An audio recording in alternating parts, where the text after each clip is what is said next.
In September 1867, a lone prospector named James Nash left the shallow and unprofitable goldfields at Nanango to try his luck elsewhere.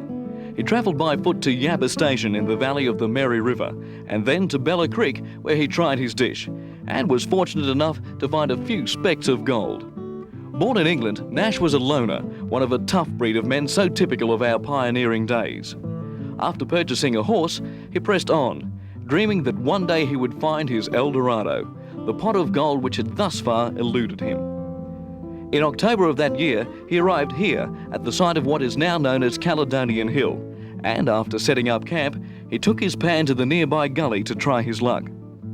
Nash panned a prospecting dish of gravel from the creek bed, and to his immediate delight and surprise, he found the bottom of the dish smeared with a colourful, burnished arch of bright gold. Nash, the dreamer, had found his El Dorado.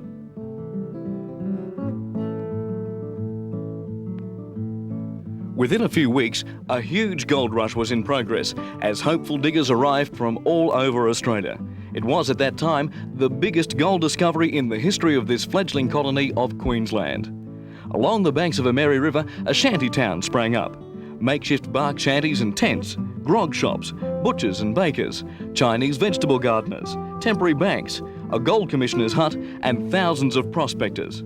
The news of the gold strike had travelled far and wide, and newspapers in Australia and overseas were reporting that gold was being found like plums in a Christmas pudding. Soon the alluvial fields were traced back to the actual reefs, and Gympie's true golden era began to come of age, as shafts were sunk, poppet heads erected, and mechanised industry began to form.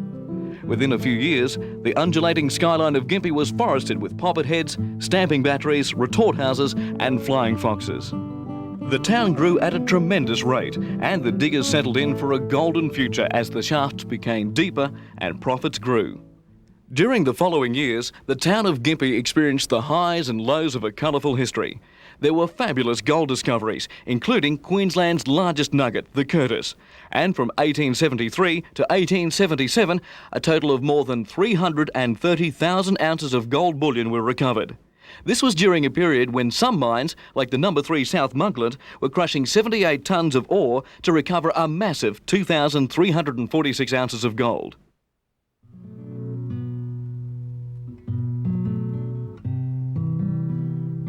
Gympie's history has indeed been colourful, filled with fascinating events and wild characters. The notorious bushranger George Palmer was responsible for holding up a Cobb & Co coach near Gympie in January 1869 and was later hanged in Brisbane jail for the murder of a gold dealer near Rockhampton. Gympie has endured various economic crises, including the disastrous cyclone of 1893, which flooded the mines, despite the floodgates which had previously been installed to prevent just such a catastrophe. However, the golden industry struggled to gain its feet once more and succeeded to attain some of the most incredibly profitable years, including the years from 1900 to 1907, when over 1 million ounces of gold bullion were mined.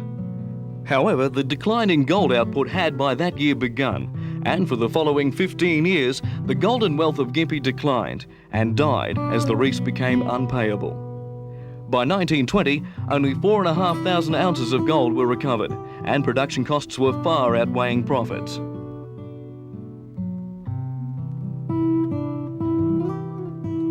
Today, this colourful history is carefully preserved here at the Gympie and District Historical Society's museum complex, which has been preserved and constructed on the original site of the No. 2 South Great Eastern Mining Company.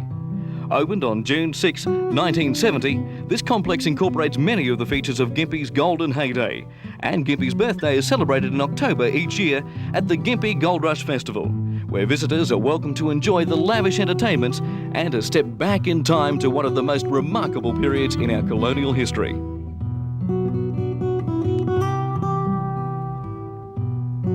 This structure of the museum is the original South Great Eastern Water Reservoir, converted today to house the Society's unique collection of memorabilia. Here, visitors can see the classic portrait of James Nash, founder of Gympie, old photographs of the various mines and the men who worked them. There is a display of mining equipment, including bullion boxes and tools, miners' rights, lanterns, and this priceless surveyor's instrument which dates back to the mid-18th century. There is a fascinating collection of firearms dating from the times when men relied upon flintlock and percussion cap weapons in order to protect themselves and their finds from the claim jumpers. The household items include gramophones and kitchen utensils, rare today but commonplace in the pioneering miners' cottages of 100 years ago. One of Gympie's most celebrated sons is Andrew Fisher, the miner and Gympie engine driver who rose from his humble beginnings as a coal miner in Britain to become Prime Minister of Australia at the helm of the first Labor government to survive a full term in office. Andrew Fisher's home was donated to the Society and moved from its original location to the present museum complex site in 1973. Since then, it has been fully restored and furnished in the Federation period. Many of the personal belongings of the popular politician are still contained here, and the house has now been listed by the National Trust of Queensland. The Historical Society's schoolhouse was added to the museum collection in 1971. The disused school was moved to the complex and now houses the display of a schoolroom as it would have been at the turn of the century.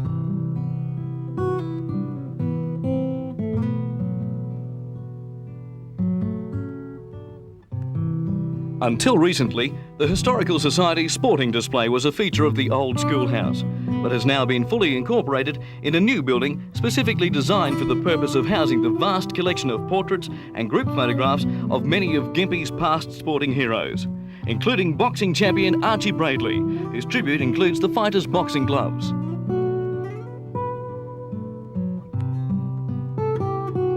When the golden era of Gympie faltered and slowed to a stop, the economy of the area moved to agriculture, crop farming, timber and dairying. What once was a failing economic nightmare of rural depression, over the following years turned into one of the richest agricultural areas of southeast Queensland.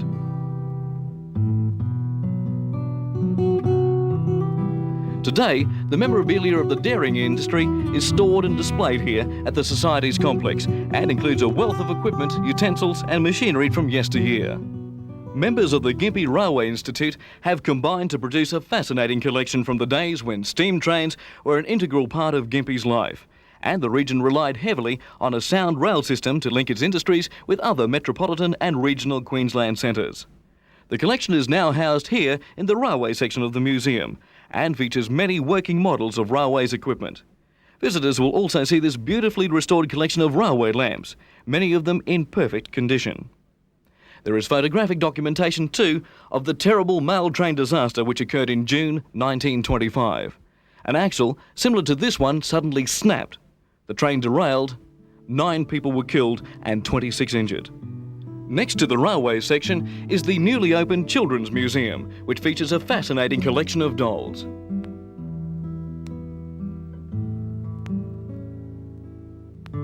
The blacksmith shop was constructed entirely by Society members. No nails were used other than those in the shingle roof. The shop is equipped with leather bellows, an original forge, and is still operational. The smithy shop is fired up and used for demonstrations on open days such as this.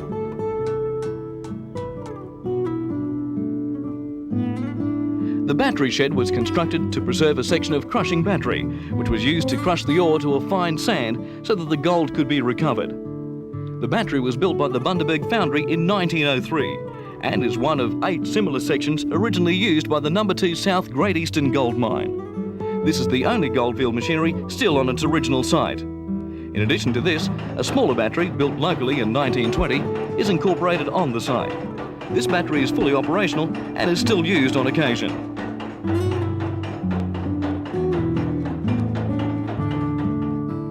This monster of steam is a C-17 type locomotive. It was moved from Fisher Park to its present site by the Apex Club of Gympie and previously operated for many years until superseded by diesel-electric power.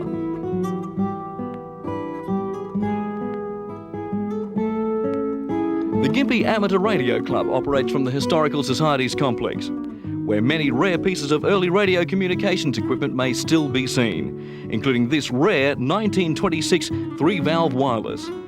The club operates a fully functional radio amateur service from this section of the museum. Their radios are manned regularly and have emergency capabilities. This is the poppet head erected by the Historical Society over the original No. 2 South Great Eastern shaft. And from here, visitors are treated to a panorama over the beautiful gardens surrounding Lake Alfred. It is interesting to note that the level of the 1893 floods reached to within a few metres of the top of this head frame. From here, visitors can see clear across the township to the site of Gympie's new golden promise for the future. The head frame above the West of Scotland mine has been recently reopened, and drilling tests have so far proved extremely promising. This is the original retort house of the Scottish Gympie gold mines, the only surviving mining building in Gympie. All the gold from the famous mine was brought here for processing. Close by are the concrete remains of the mines themselves, deserted now and rank with weeds.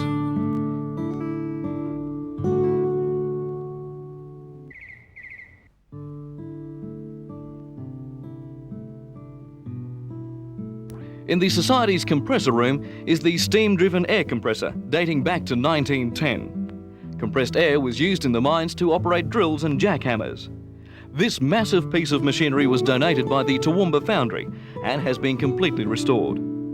The engine room houses a fully restored steam winding engine, which operated at the Gympie mines for many years before being moved to the Rhondda Colliery near Ipswich.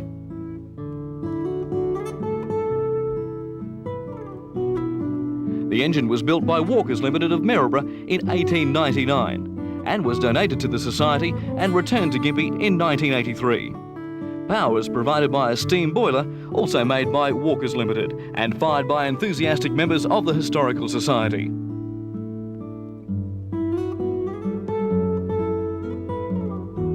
Today, the Gold Rush Festival is a colourful pageant depicting the golden era of Gympie's past. Thousands of residents and visitors come here each year to experience the marvellous nostalgia of times long gone.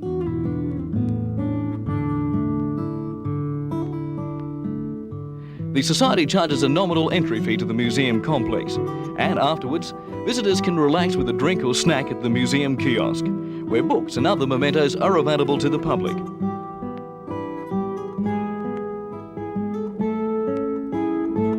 Perhaps we should end this program with a brief tribute to the man who was ultimately responsible for Gympie's discovery, James Nash, the poor prospector who came from Wiltshire, England, with nothing but a pocket full of dreams.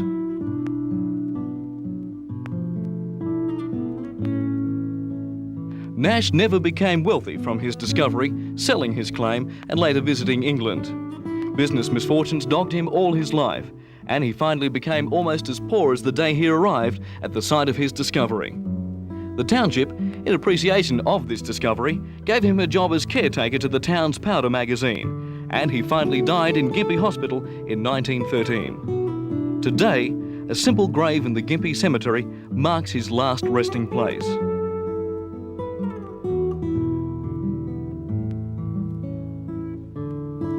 This program is a production of the Gympie and District Historical Society Incorporated.